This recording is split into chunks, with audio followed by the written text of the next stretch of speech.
Hey, is everybody there? All right, test test. Sorry for the delay there. If we when we previously on looks like I somehow screwed up the stream. Oh, nuts. All right, hold on. That happened within the last 5 seconds. Yeah, I know. 1 sec.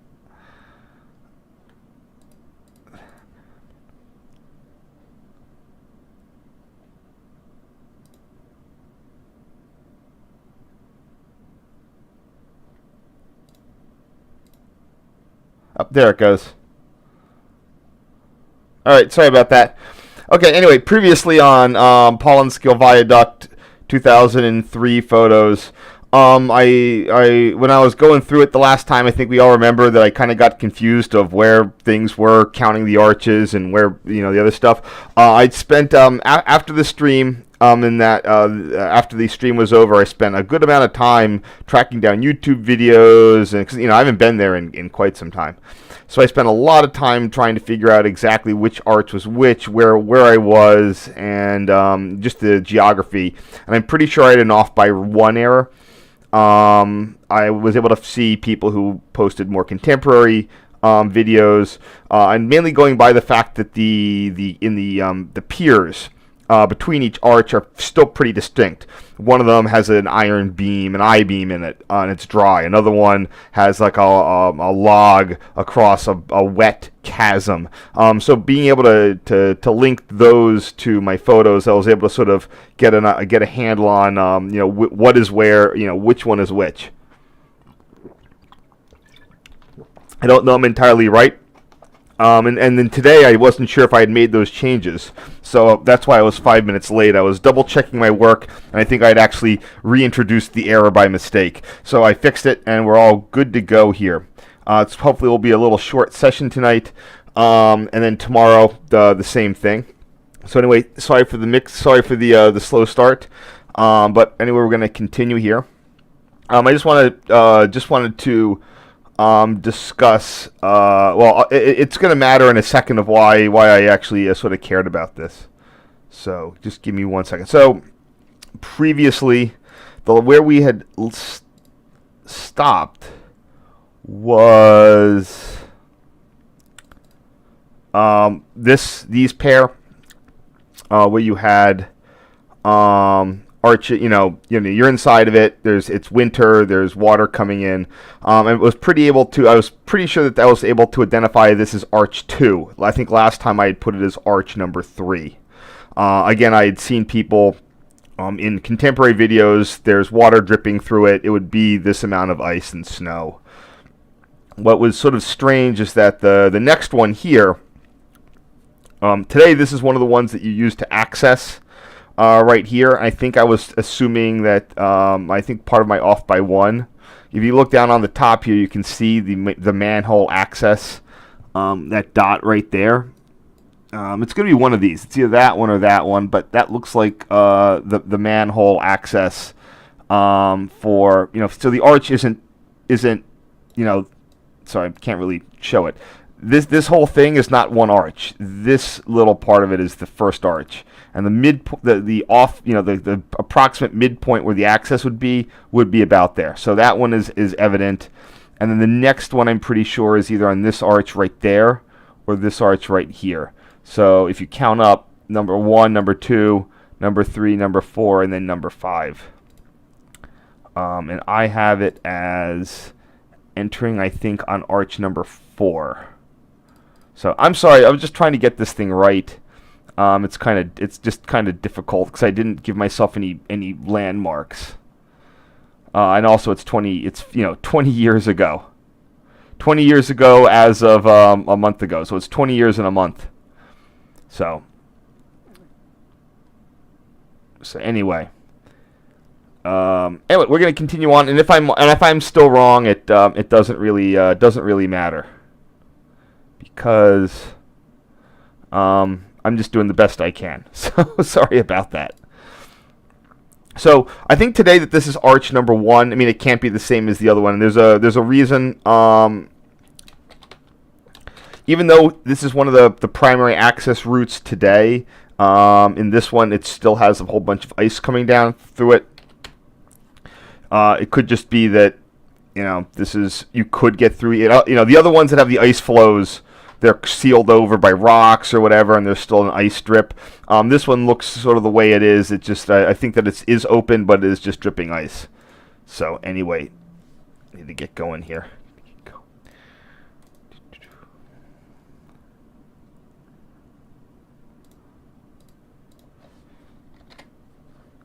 So I'm just going to make my other reason I think that this is Arch 1 is just that there's a greater degree of wind-blown snow, of sort of frost and snow that weren't appearing in the other arches.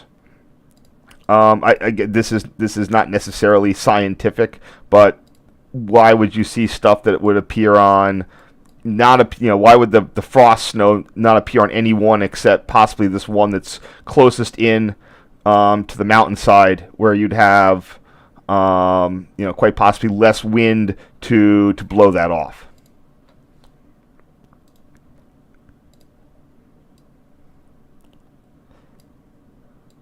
So so I'm just going to go with the preponderance of the evidence says that this is going to be arch number 1, instead of my guess that it would be arch number 2.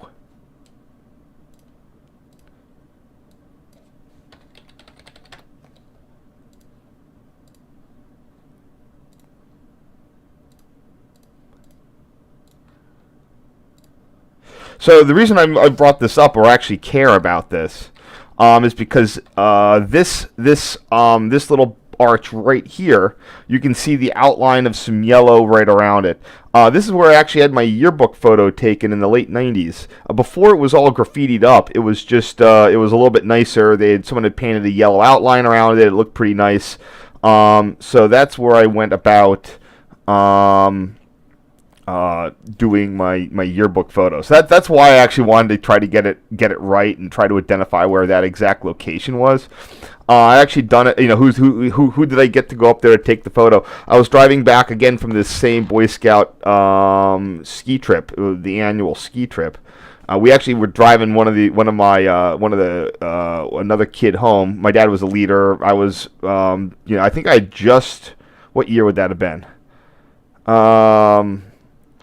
Yeah, it would have had to have been the January of my senior year. So I would have just aged out of being a youth.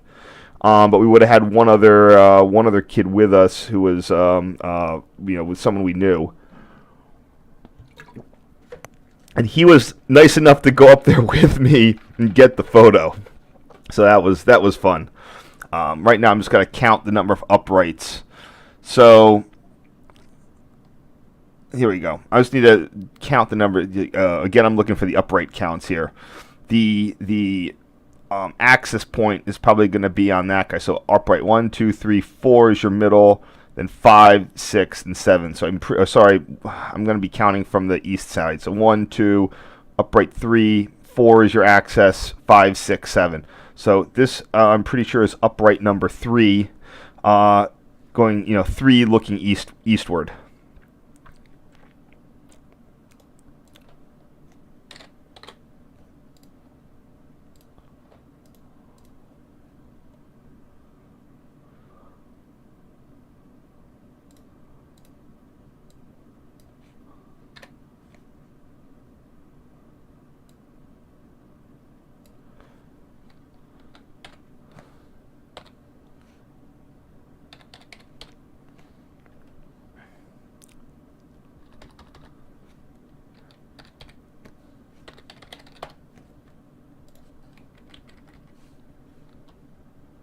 Sorry. And I'm sure that I've gotten some of these wrong, but like I said, it's the best I can do. This is just another same area. So I specifically got photos of this, wherever this location might be, whichever arch it might be, because again, I was comparing it to the way it looked about 4 years. 3 or 4 years earlier, so probably like 2003, 2002, 2001, 2000, 1999, so 4 years earlier. And again, this all gnarly fire flames and stuff were added new since I'd been there. I mean, these things are these street art type targets are always a source of reinvention. Always reinventing themselves. Although typically people tend to respect the better bits of art that get put up. I'll also note, I'm pretty sure I don't see any footprints around, so I would not have passed through here yet. I was working my way, wherever I entered the bridge, I was working from west to east on one pass. I feel like an air crash investigation. Okay, here's the neat part. When you continue all the way to the end of the bridge, here we go. This is TBD, but when you hit the end of the abutment, this whole abutment thing is not full of dirt. It's actually its own chamber. It's divided in two, so there's two halves of it with a central concrete column. And I can't tell if this is the. You can see it's pretty narrow, so I don't know if this is the north chamber or the south chamber. If I had to guess, I think it's. Oh gosh, it's hard to tell. And it's also interesting of how, because I came in, this is just with my camera's stock flash. I wasn't using any tricks or an aftermarket flash. This is just my normal little cheapo 3 megapixel digital camera from 2003.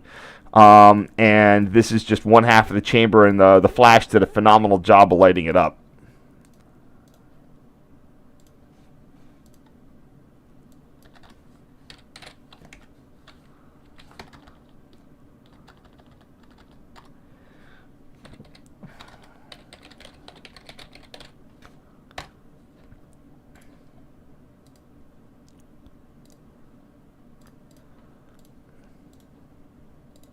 Here's a neat bit. You might think this is some sort of sex toy shop, but this is the interesting thing in the chambers is that where there was moisture dripping from, when it would get warm in the sun, and you'd have moisture drip down, they had these cool stalagmites forming, ice stalagmites forming on what appeared to be this original rough shale rock there. Again, it's just also interesting of the type of rock that the original 1910 construction was going through. When they built the chamber, they just left the stone litter in here, and normally when you're dealing with railroad grades, the grades have been covered over with a combination of cinders and ballast stone and cinders. Because over decades, the steam locomotives put feet and feet of cinders all over everything, or they're just going to come in with their fill and their ballast fill, and it's like a layer cake. Unless you have some sort of backhoe, you're really not going to get down below the cinder layers or the ballast layers. However, inside the viaduct, you can sort of see what the original geography was that they were cutting through, and it's this sort of very shingly. Again, I don't know what kind of specific rock this is. It just looks like. I just remember how odd and different it was. It was just like flakes, like little, it wasn't thin like a slate roof type of thing, but it was definitely had that consistency of being flat, but not very thin flat. It was very tough to walk up there, and I'm not even sure I could see really what was in there. I could see a little bit through the access through the door. But I'm going to need to figure out how to spell stalagmite.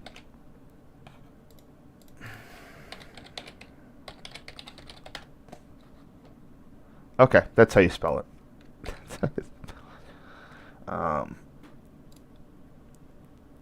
And the stalagmite versus stalactite. Tight, the mnemonic is tight means they're hanging down from the ceiling. Mite is they grow up from the floor.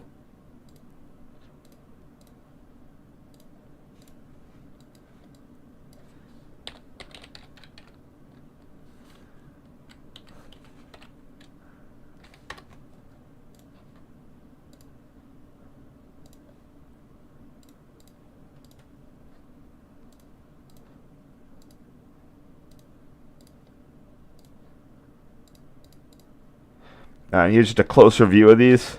Like I said, I'm sure someone might find these a very stimulating form of adult toy, at least until they started melting.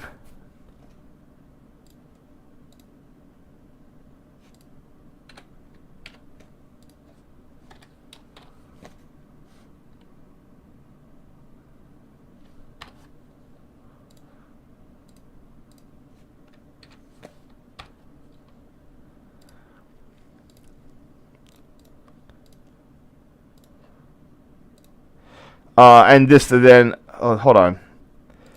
So I'm betting this is the south chamber. Let me just make sure that that's. Yeah, this is north chamber. The other one is south chamber. There's a little. You enter into one chamber from the outside, and then there's a little door that gets you into the south chamber. So you enter one, and there's a side. Right immediately, there's a little side entrance into the south chamber. Also, I'm looking at the broken off rebar here for whatever purpose that served. So I took this from the entrance. Now remember, the outside light would have been shining a little bit into the north chamber, but I'm almost certain that the south chamber would have been pitch black, and I had nothing besides my camera flash to illuminate. So I would have just been taking a blind photo in this one.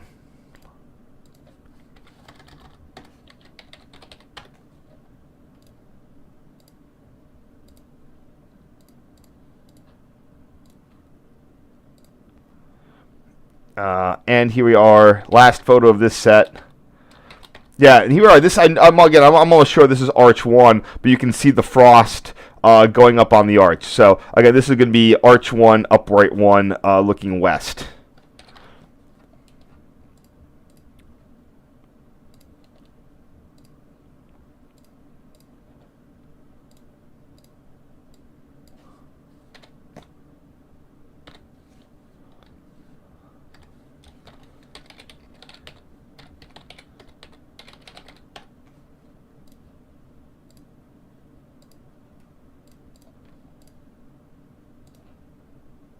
All right, so we just finished what used to be the first set. When I say by set, I mean set of photos coming off my old Smart Media cards. We're going to continue on here with a number of these next ones. So I'm going to probably be doing, let's say, out of 66.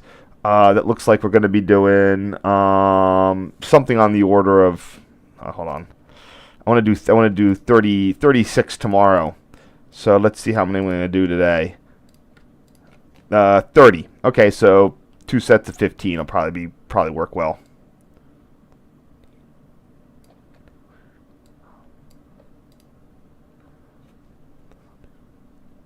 I'll check the chat in just a second. These ones are going to be substantially easier to label because they're outside and I have more markers. I need to get good information about how oppressive the police presence is there now. With, again, I think I mentioned this last time. Thanks to the internet, this sort of stuff blows up, and then locals get angry. So, and then it's easier to get yourself into a snare if you just roll up, park under it, go wandering around, and they do a police sweep. I'm probably going to go. There's a public park about a half mile to the west, like baseball fields. You can park there, get up on the right of way, and hike in. I might have said this last week, so I apologize if I'm repeating myself.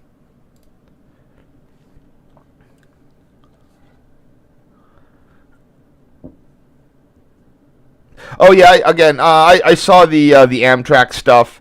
I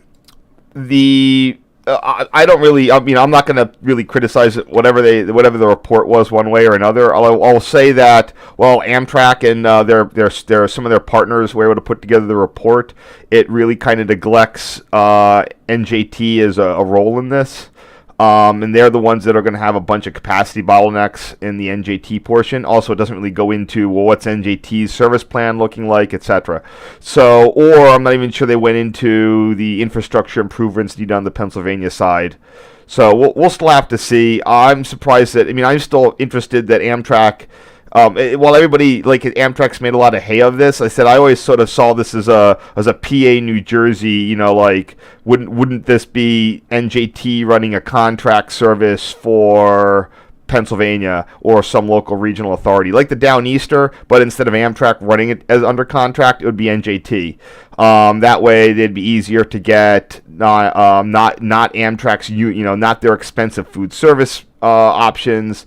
They could more easily integrate it with NJT commuter operations, making stops at Andover, Blairstown, Delaware Water Gap, etc. There's also the whole future of what's in store for the possible Delaware Water Gap National Park, which would replace the recreation area. A lot of people in the area don't want it because they're all NIMBYs up there that don't want more tourism. But I have a hard time thinking the entire rest of the state would give a crap what that little corner of the what the little locals want up there in terms of making a regional resource. So it'll be interesting to see. Like, again, Amtrak has an idea for it, but it's definitely, I think a lot of this is going to be what NJT wants, and possibly also what PA is able to put together as well. So I don't know. I always envisioned this as an NJT operation, them leading instead of Amtrak, because they're going to have the vast majority of the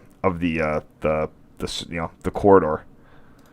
Anyway, this is the old way that used to be able to get in. I'm pretty sure that they put up barriers. So when I say old way that used to be able to get in, when I was there, I think the first time I went in via the manhole, but when I was there, the easiest thing that people did was just put a log. So you just walked up to that crotch there, and then you're on you get on the arch. More recently, from what I've seen, they've put barriers so you can't as easily get up and over onto these archways segments here. So,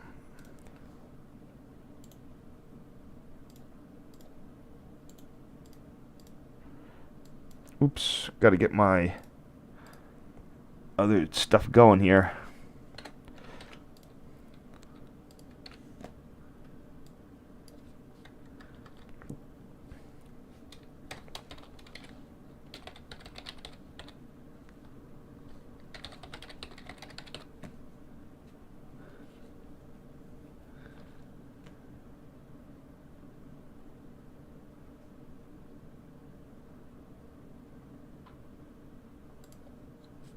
Sorry.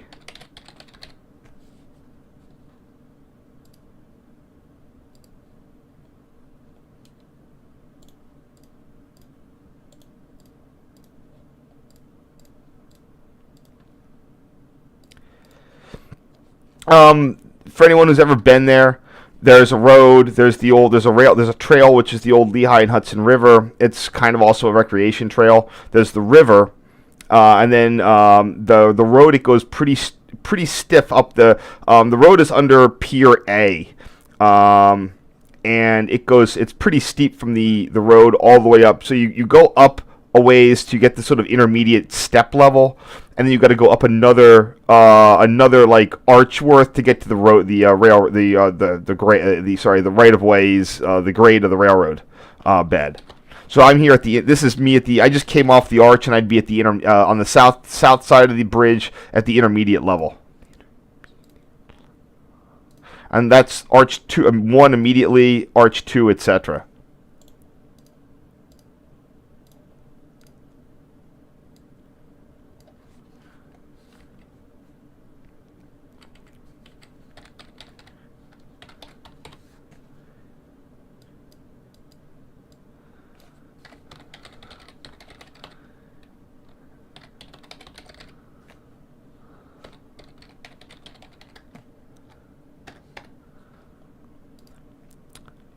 I'm not sure if that's an original telegraph line from the DL&W or has a utility line. It looks like it would be a DL&W telegraph line. I'm not sure if that's there today. There's no Google Street View underneath on the bridge to the viaduct today. Not sure if that's by request or what. Again, here we just have a view. I just love all these the board lines from the concrete forms. This concrete was really top of the line. A lot of times where you have early technologies, the initial iterations will be, I might have mentioned this before, the early iterations will be built to a very high standard because they would have not yet gone through, the first thing you do is you make a technology that's, you make it work, and then you work on cost reduction. So, when in your prototype phase, the stuff's all broken, then it gets very well developed, and then oftentimes the cost containment will get into it. So this is at that initial time where a lot of those like Edison concrete houses, a lot of the DL&W stuff, everything up through World War II, the concrete in that area was just really, really good. Here we are under Arch 1.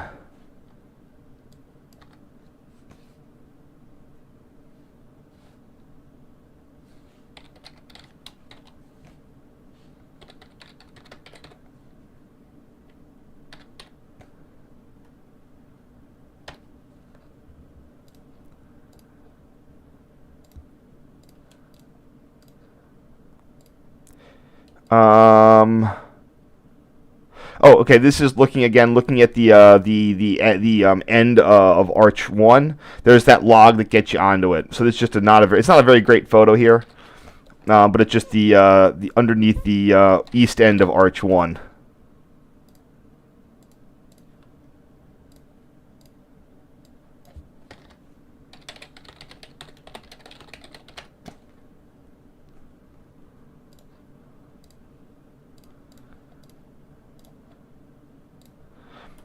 And then here's just another. So this appears to be, let's see, not that one. Okay. This is Pier A, but the east side of it. So again, that's Arch 1 ends here, and this is Pier, what I'm going to call Pier A. Remember, I'm numbering them east to west. Arches are numbered, piers are lettered. That is not an official thing. That's just me trying to keep track of this. Definitely something you should do. It's very whenever I do photos of the inside of bridges with trusses, I'm sure that they have real numberings if you have the plans, but I don't have the plans. So again, it always just say number it in railroad direction, starting from 1. You don't start from 0, but just go like 1, 2. Sometimes I'll do, if there's a small number, I'll do east, middle, west. I really don't like left, center, and right, because that's a little bit, where are you standing? But if there's enough of them, just number it from 1 to whatever.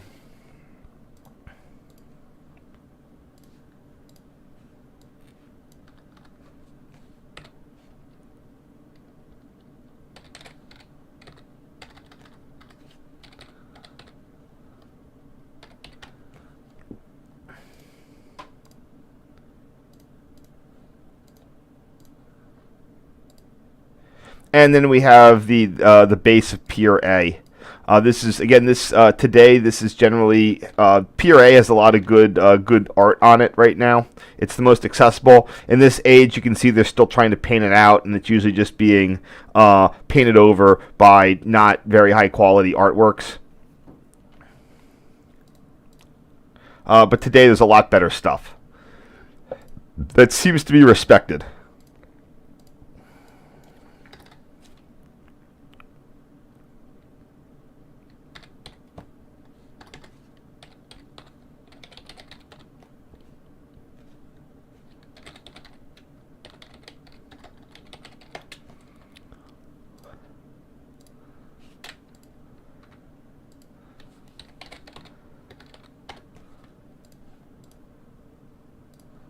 I can't say the weather was nice. It was a very, very gray February day. And here we are just looking up under, there's Pier B, Arch 2, and Arch 3 here.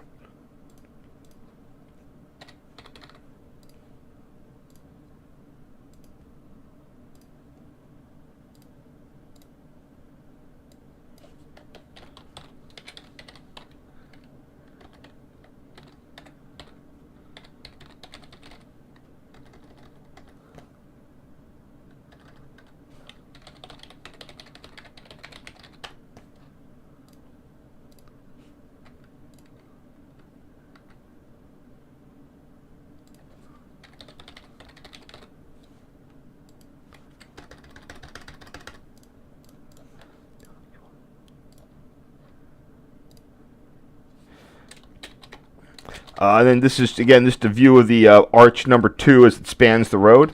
I'm not sure this came up in any previous, I must have at some point, but there's the car we had at the time, the 1995 Ford Taurus wagon. Got secondhand to replace older vehicles that we had. My dad, again, despite the fact that he was very sentimental towards the 1972 Ford Mustang that replaced, he definitely became quite attached to that car. Eventually, the transmissions, after my dad passed away in 2015, the transmission gave up the ghost in 2017, I believe. 2017. It just died one day.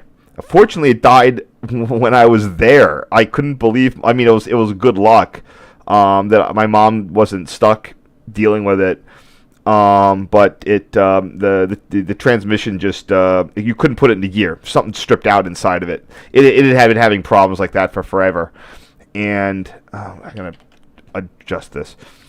Fortunately, I said I was on hand that I knew enough. As soon as that, I mean, the car was under like do not resuscitate order for some time, and fortunately, I was able to have it towed to the driveway as opposed to our friendly mechanic, and then from there, I was able to orchestrate a donation to public radio.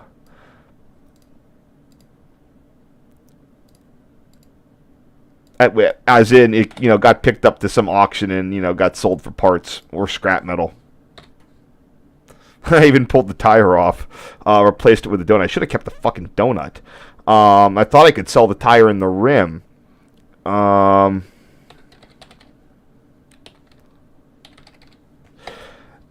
odd bit with that is like, I've always had the hardest damn time selling single tires. Oh shoot, I had some on Craigslist too that I'm sure have expired and I have to go and deal with that again. I just don't know why people don't, why, you have a car and you don't have a lot of money and you have a tire issue. Why wouldn't you buy a $25 one on Craigslist if it's functionally new? I know that you're not supposed to get them, to replace them willy-nilly. I've literally been with someone who didn't have a lot of money, had a blowout when I was with them, and they had to go and get like a $20 tire from the local whatever shade tree mechanic. So I don't know why they're on Craigslist to get a tire replaced. It's so strange. Okay, here we have arches 3 and 4 here. 3, 4, 5, 6, and half at 2. So maybe pier B. I want to say like half arch 2. Pier B plus arch 3 and 4. South side.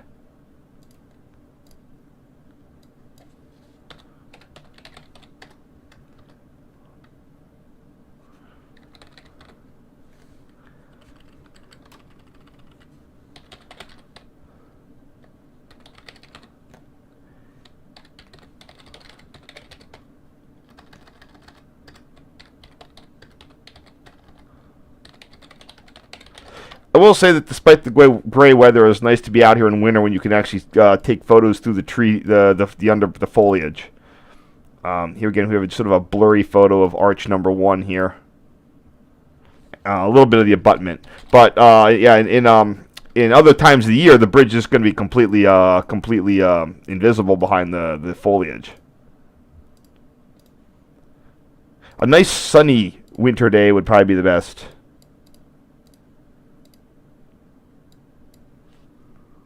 Oops.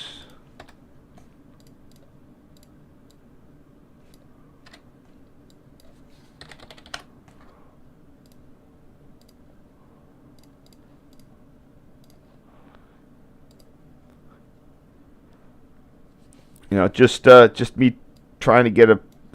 I was definitely aware of the difficulty in getting the angles with my camera, my limited 3x lens. Not necessarily needed to zoom in, but it definitely had limited wide angle capability.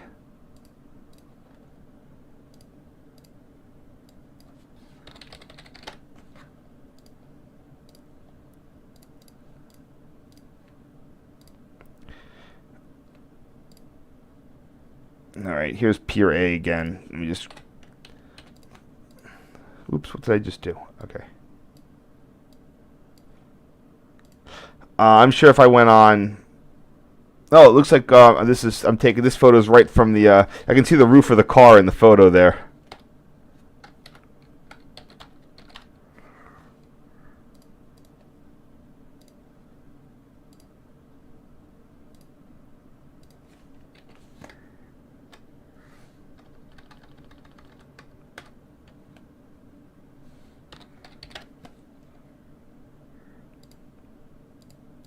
Yeah, again, nothing really interesting. The town was clearly set in a losing battle to try to paint things out. And this is. I won't say it's.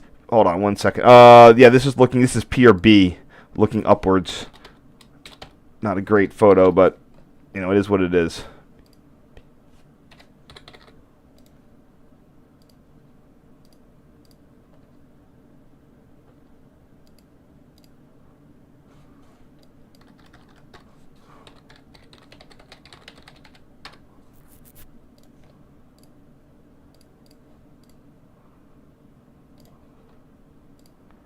And this is underneath Arch 2.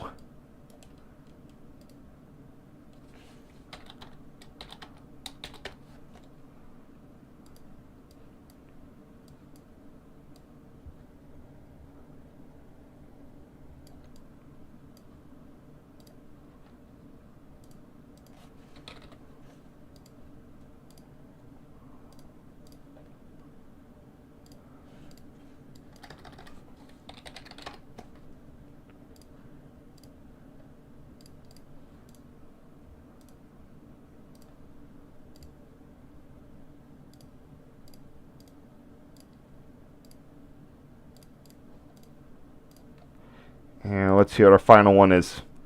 What the? I'm assuming this is also Arch 2, because there's no way I climb back up to get underneath Arch 1. But there's a tree in the way. Whatever, no matter. Just a slightly different angle from Arch 2.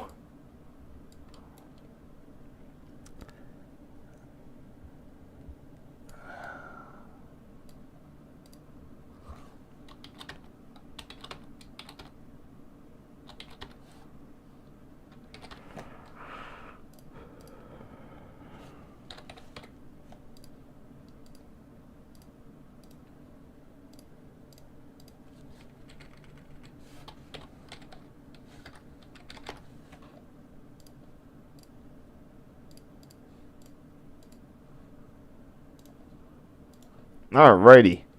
I'll be right there to check out people's questions in just a second.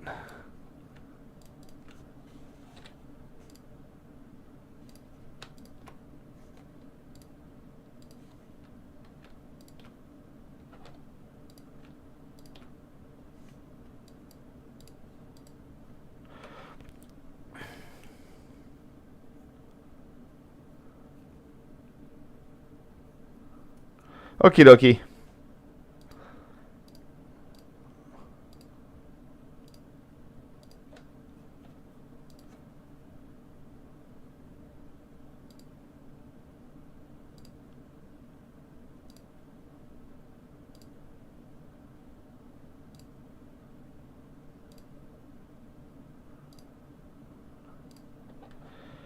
Let's see what we have here.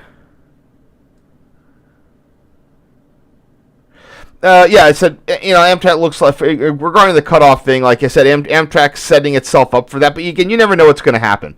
Nothing's been signed or anything, and it's all going to depend on, negotiations between Amtrak and NJT and who's getting money and where what the primary use and stuff is. If NJT really doesn't want to deal with that cutoff, for all I know, they can totally kick it over to Amtrak's thing. If politicians in New Jersey actually do want more control of the line, it's just because they see future service to Delaware Water Gap as a key driver in the area, they might be, it might go in a different direction. Okay, so this was part of a multi-stop trip. There's the Paulins Kill Viaduct. There's a variety of points of interest along here. People who are intimately aware of the water gap, the whole the Lackawanna Cutoff discourse are probably aware of them. Specifically, it's from east to west, you have there's the Slateford Junction Tower. I guess it's right there. That's still there. SJ interlocking. The Delaware River Viaduct, same kind of arch structure, just a lot narrower. I saw some urbex bits and pieces here. The arches are so much lower that the top ones you really have to squeeze through them. It's doable, but a lot less comfortable for people. Then Paulins Kill Viaduct, that's where you just were. Delaware 1 is there. Paulins Kill Viaduct is there. The next thing that people hit up is the station at Blairstown. And this, I put some of these actual photos my last time here. The Blairstown station is not abandoned. It's there. It's there along with, I think, the freight station, or at least the freight station used to be there. So maybe we can dive in here and then see what we can find. I haven't looked at this in a while.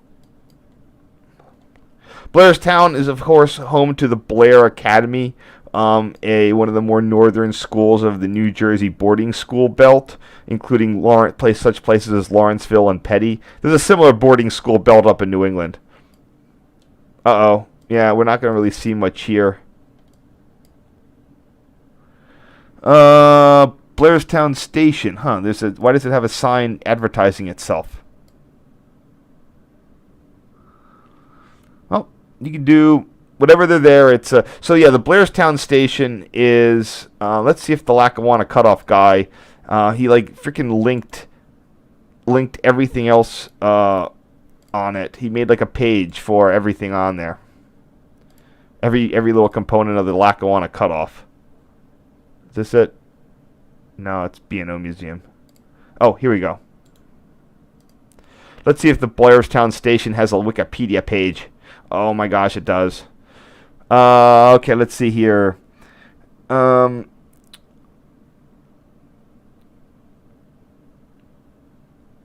passenger service ended in 1970. 1970, the building housed a radio station until the 90s. Okay, that makes sense. Currently privately owned. State of station stop.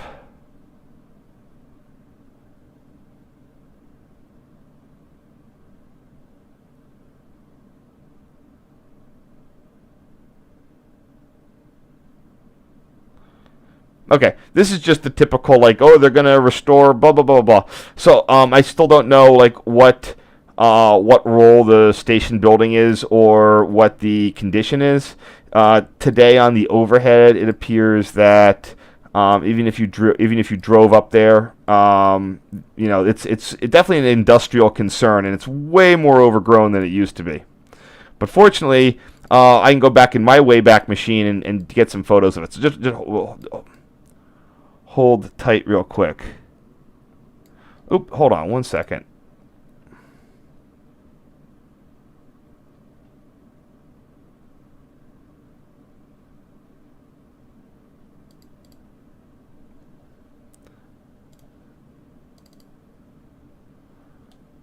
I'm just verifying that this is indeed Pier B. One last photo of the viaduct here.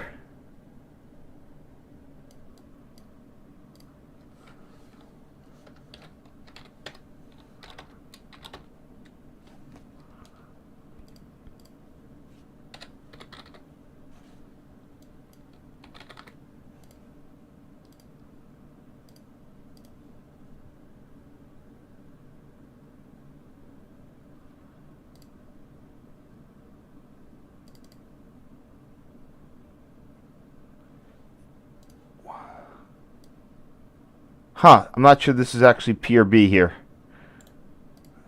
I'm not this is. I had another photo and I don't think this is Pier B. I think that's Pier A. Oops. Yeah, it is.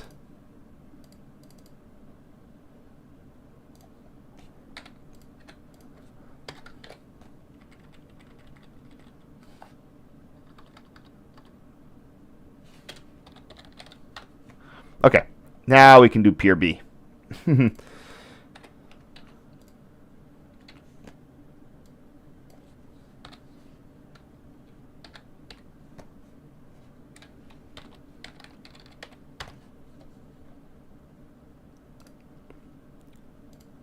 Oops, a little too much there.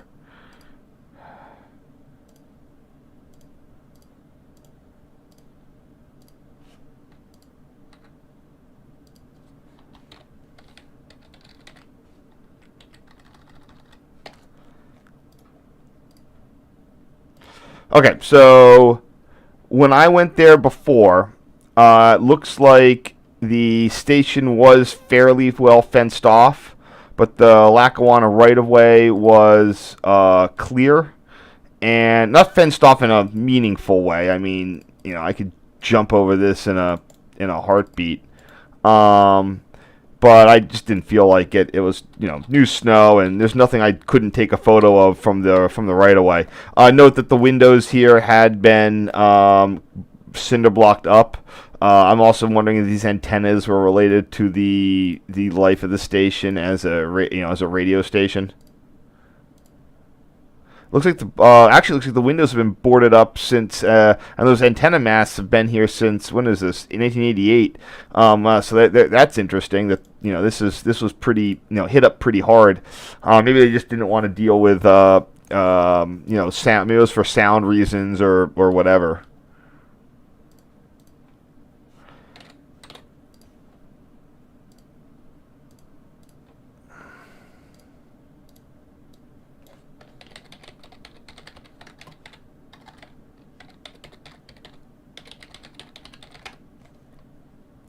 I feel like today this would be a lot more overgrown, at least outside the fence line. But I'm looking down over on the overhead. I don't see, like, if they had kept that fence line area clear. If you see this photo, okay, so yeah, there's one fence that lines up with the gate to the driveway, but this fence is brand new too. Whatever they did, and I think that I went by here in like the late '90s, and this fence was not there, and they just put it up. But this overhead shot, it does not look like they're doing a great job of keeping that area clear, because that was fenced and clear, and then the right of way is right in there. I'm sort of nitpicking. It's just interesting of what they are or are not doing. The train order signal was still there, masked for when there was an agent operator, they could hand out orders here.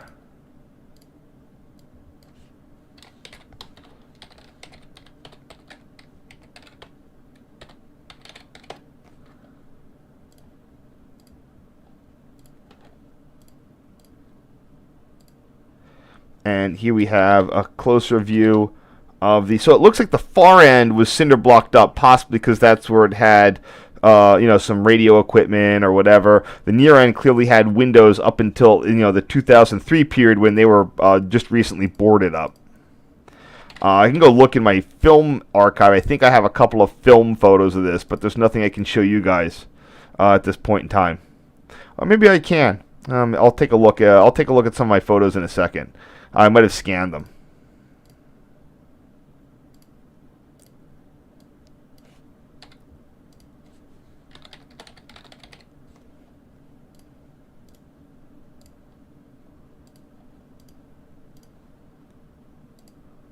And here we have the freight station and the freight track.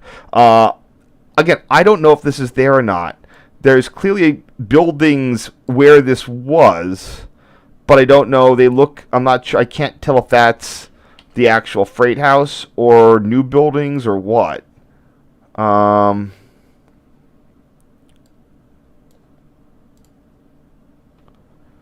I mean by that is, again, I'm looking down.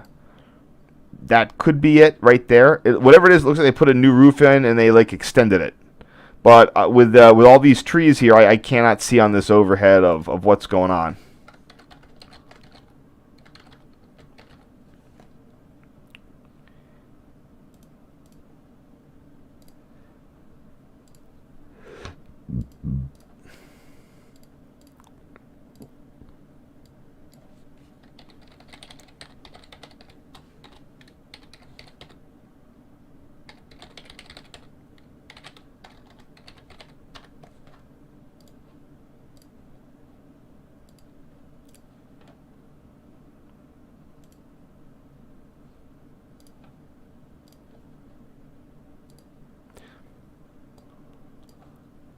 And just a closer view of this. Again, this is, unless you really take a, what do you call those, a wrecking ball of this, it is not going anywhere. So I assume that they did not build a new structure on the same site. But it does look like they did some roof work and put a little bit of, they might have put an addition onto it.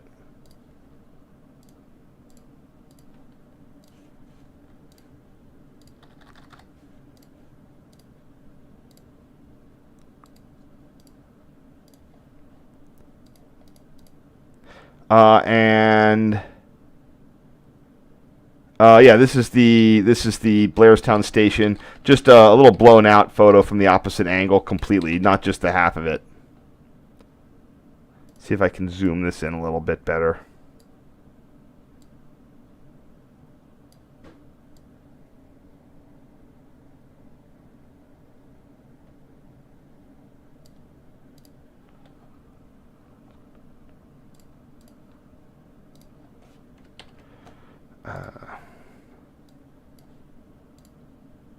There we go.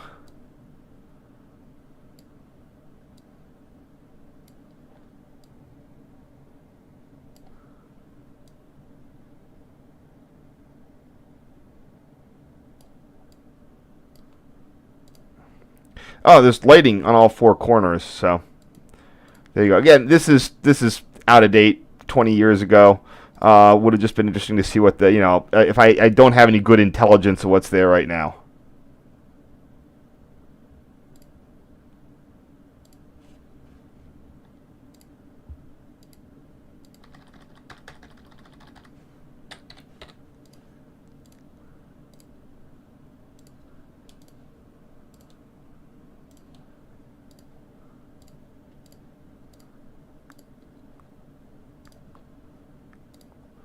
Okay, so next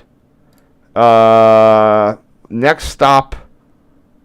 So there's a couple other places, key towns. There is.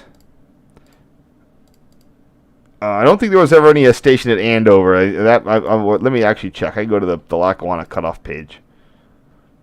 Yeah, I don't think there was an Andover station. But there was a Johnsonburg station. Let's see. Station was rehabilitated by a guy. Blah, blah, blah. Isolated building subject to vandalism. 2007, this station demolished. Boo. That's unfortunate. I'm not sure I have. Let me see where that. I'm not sure where. I tried to. I went to. When I used to do stuff with my dad, both in conjunction with the ski trip and not and independently. We did some independent trips up here. I forget if we ever got in or around to the Johnsonburg station. And I can see I can see the situation on that. There's almost no indication of where it was.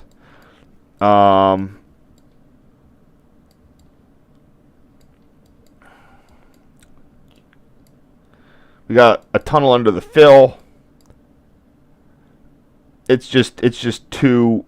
It just looks way too overgrown for me to even see where the Johnsonville station would have been. It would have made sense for it to be up here. But I will say Street View doesn't come even close. By the way, I want to just check one thing here. I want to check some additional dates to look at this sign there. It's a recycling center. It was still a recycling center. 2009, they got the Blairstown Station sign. That's nice. And 2008, didn't really say much. But you can sort of see it from the road at least. And there's nothing here. 2021 is the best chance because it's fall. Okay, check that out.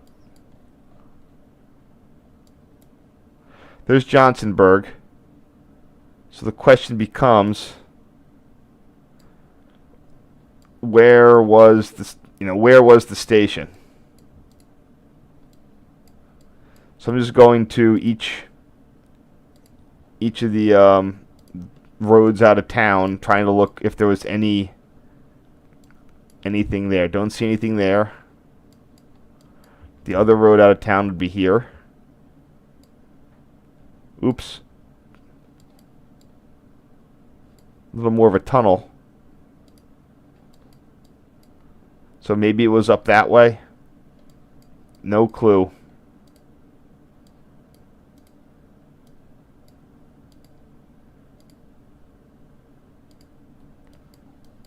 I used to, like I said, I researched this before, and you could get on like various either map stuff or Microsoft's old Terra server, those old aerial survey ones would give you historic aerial photos, and you could locate it in there. But like I said, it looks like it got demolished. Maybe a quick Google search.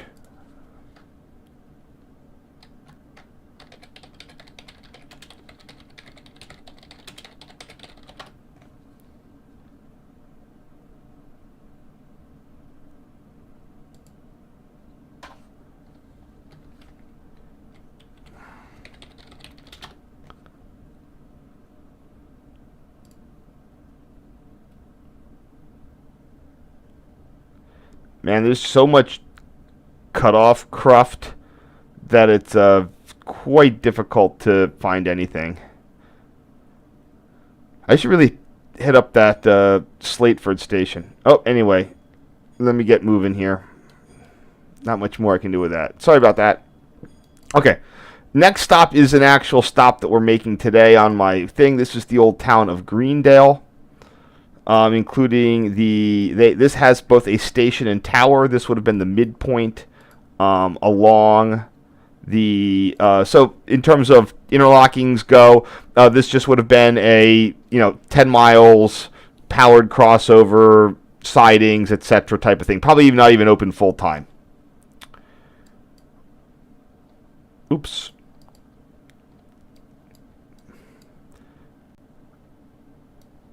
When I was there, it looked like the station was actually about to be fixed up. So, what is this? 2021. It's got a roof. It's got boards, etc. Oh, also, when I first came out here, this is well known for this. There was a concrete bridge over the cutoff in this area. So this is one of the things where the cutoff was completely grade crossing free.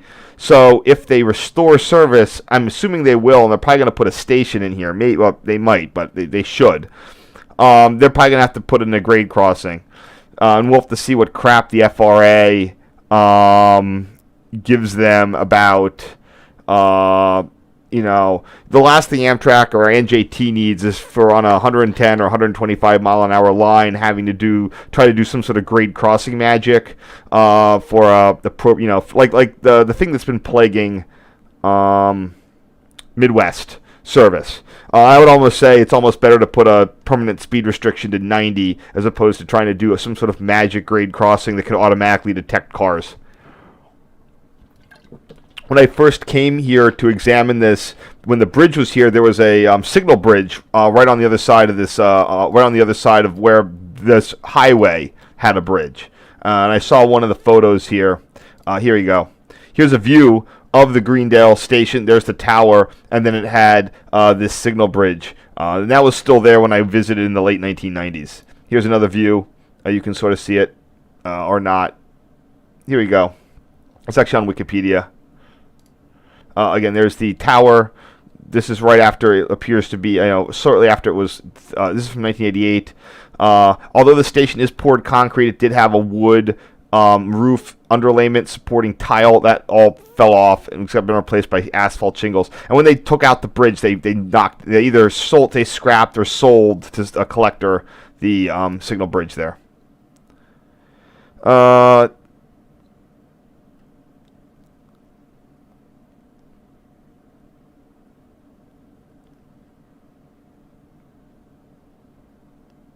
Signal maintenance facility if they restore service, but not necessarily going to have a station here.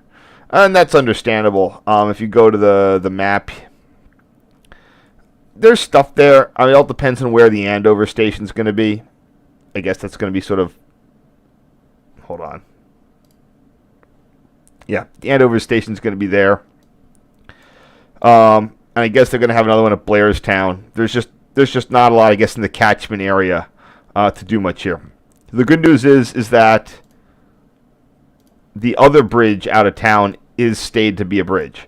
So there were two right next to each other. You can see why they kind of had an issue tearing these down. They were designed in 1910 in a world of Model Ts or pre-Model Ts or horses. So all the bridges are quite, although it is grade separated, they're quite narrow. And every so often some of them will have issues and need to be replaced. I love the little diamond slots in there, but just FYI. Okay, anyway, we can continue now. So here's the station in, I said 2003. The bridge has been demolished. The station, it looks like the roof is the same. I'll show you what the deal with the station is. There's a bumper block for a local freight platform.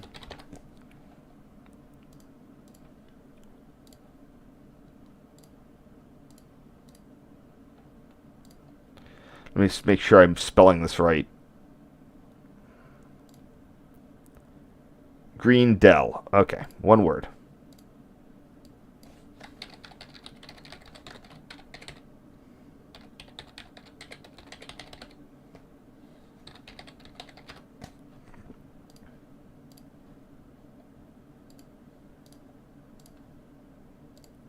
So when I got there in this period of time, again, despite the fact that the thing was entirely made of concrete, just because something's a concrete shell doesn't mean that it doesn't need rafters.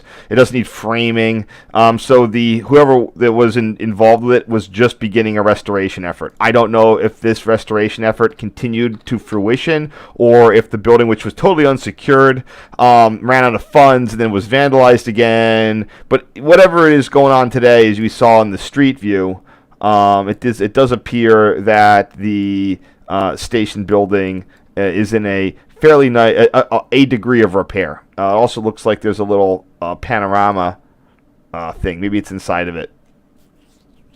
Okay. Again, this is just taken from the end of the freight platform. What the heck's going on with this?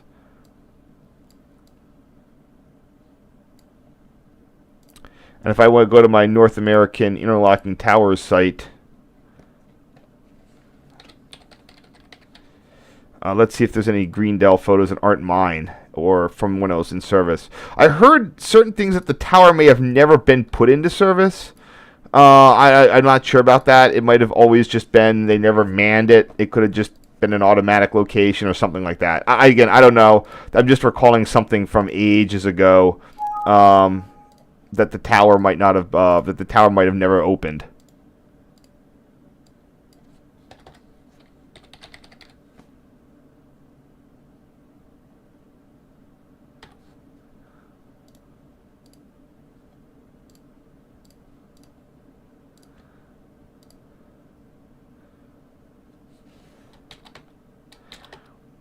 So here again, another inside view.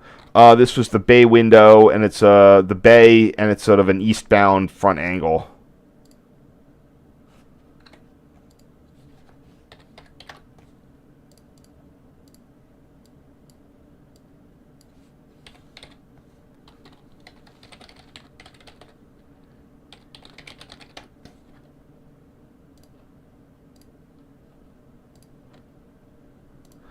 Oops.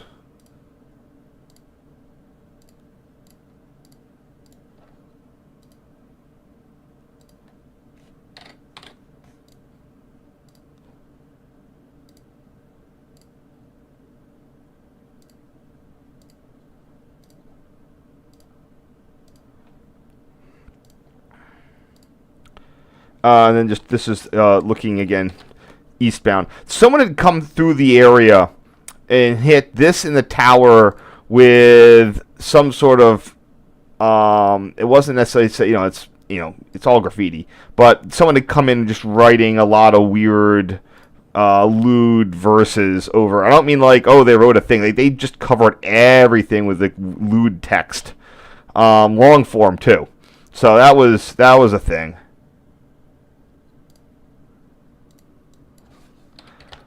I'm not going to zoom in on any of it, but if you see squiggles all over the stuff, that's what that is.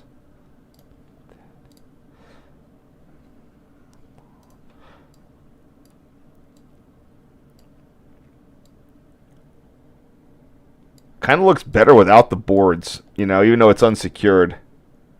And I don't know when the boards went up. You know, I should go in and hit the street view and see how this building, how much change happened over the last, as far back as I can go.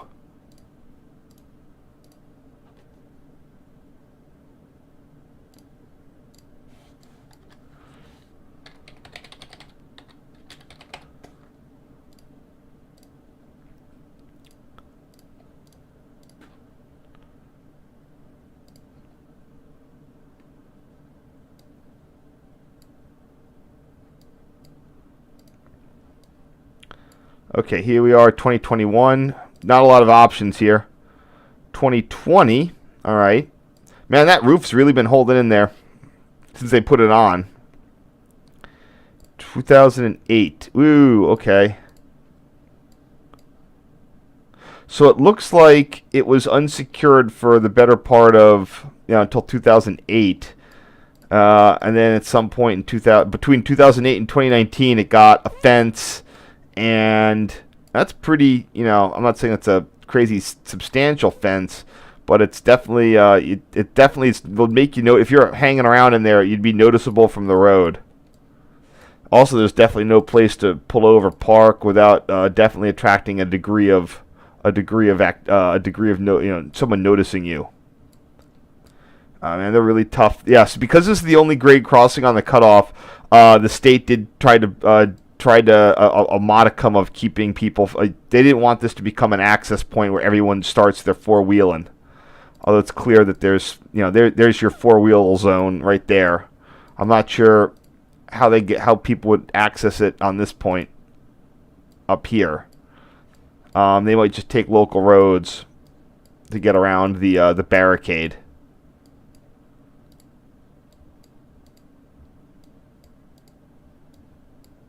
Huh, those,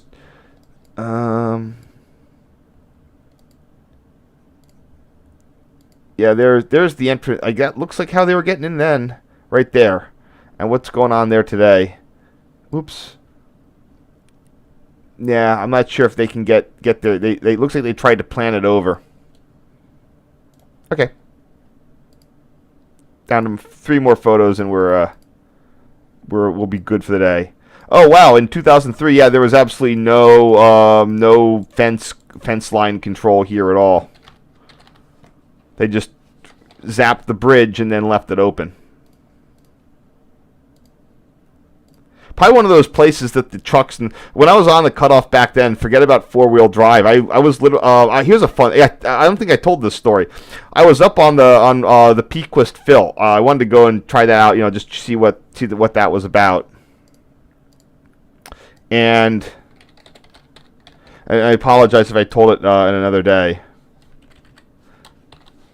And I'm up. We climb all the way up from the base up to the top of the giant Pequist Fill cut. You know, a good 100-something feet up of a cindery, scrabbly, whatever. It's all covered in trees, but it'll still really irritate. You know, it gets in your shoes. And we're up there, and I just wanted to, you know, I learned about all this stuff like reading books, and I'm just walking around, and we get up to the top, and I see a light coming, like, you know, so the right-of-way consists of a dirt track so there were 2 tracks. One track was lifted, leaving one, you know, a single-track line in the late DL&W period, and Conrail finally lifted the rails from the second track, but it left the ties in place, as we saw, in some of those photos. That's 1979. There's 2 tracks there still, but you can see. This isn't the best example, I think. Sorry.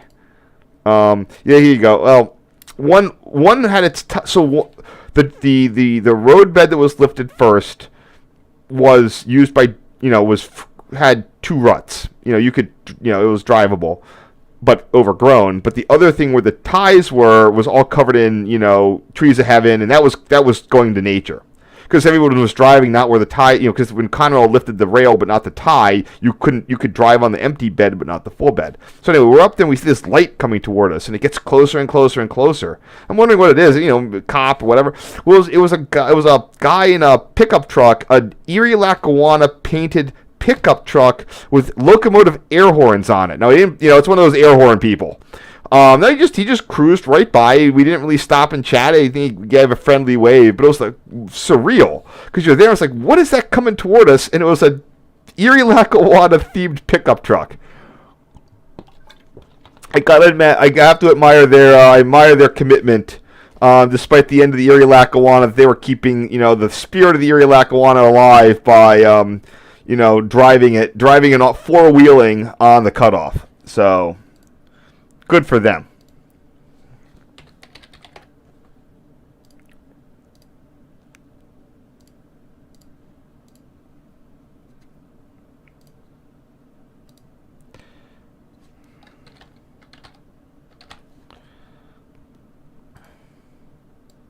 And you just see the freight stub and the freight station here. Apparently, again, in the agricultural era of the 1910s, while the town of Greendale was not very large, it was a sizable agricultural pickup point. In fact, there was even competition from the Lehigh and Hudson River, or Lehigh and New England, one of the two.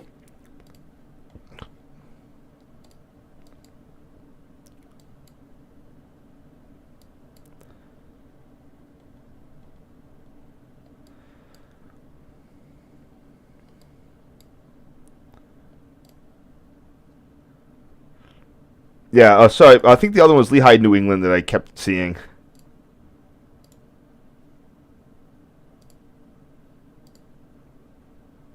Huh, it looks like the Lehigh and Hudson River tunnel is being used by this company to store shit. I wonder if they're just doing it or how they got like a permit for that. Anyway. Yeah, we sort of parked somewhere. Here's that fill that I'm talking about. It's huge. If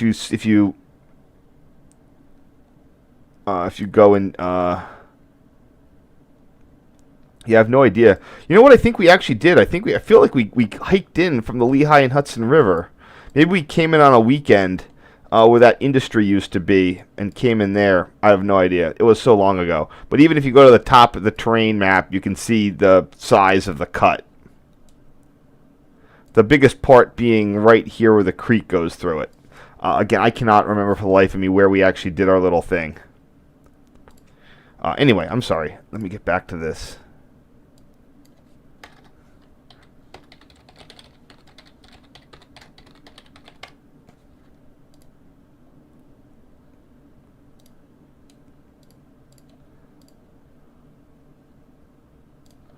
And the last photo of the day.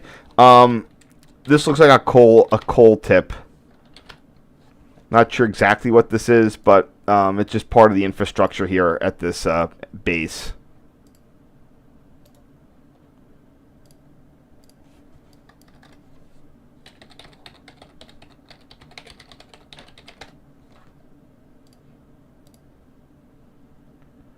All right, well, that's everything for today.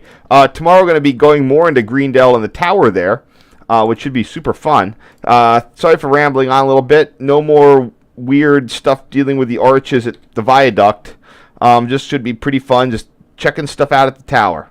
In fact, I might actually have a few have gone overboard a little bit. There are a couple of photos that I might need to skip out of this. Either way, we're going to clear this all up tomorrow. Thank you for this one encore. For joining me for this one additional old photo set. Who knows? I might find more. There's a couple I'm even missing where I went to Wassaic to ride behind the Metro North F units, and I lost the originals on those. And if I can't find those originals, I'll probably do a rename on that. I'm not very happy with the quality, but it's if I lost, I think I don't lose a lot of originals. That's one of the two situations where I did. But who knows? That stuff can always turn up somewhere. Anyway, I want to thank you, everyone, for hanging out and joining me. Let me see if anyone has any questions in the chat. Oh, boy, a lot of questions here. What's going on? Winner, blah, blah, blah.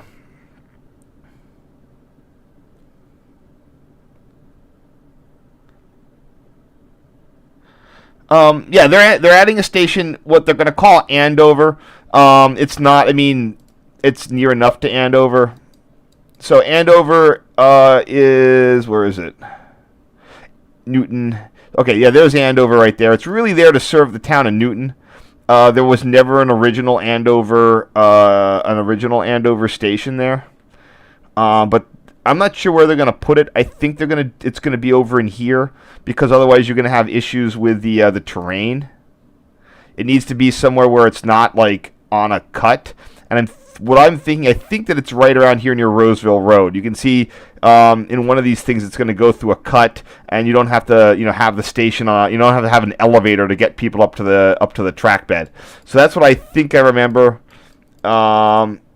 It's somewhere up in this. They were going to put it up in here for people to get to.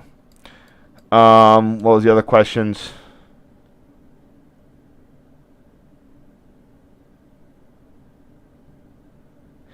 Yeah, it's. I don't know who does a lot of the stuff. It's two people. There's people who are scrapping stuff. At least it's a thing they're doing. The other stuff, it's usually a lot of kids.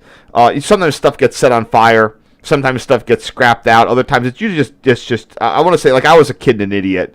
There was a couple times. I didn't really go around like wholesale destroying certain things, but you're more apt to do that as a kid that doesn't have a sense of stuff that's abandoned. Is just, you don't have any sense of the importance of it. It's just a problem of just being immature.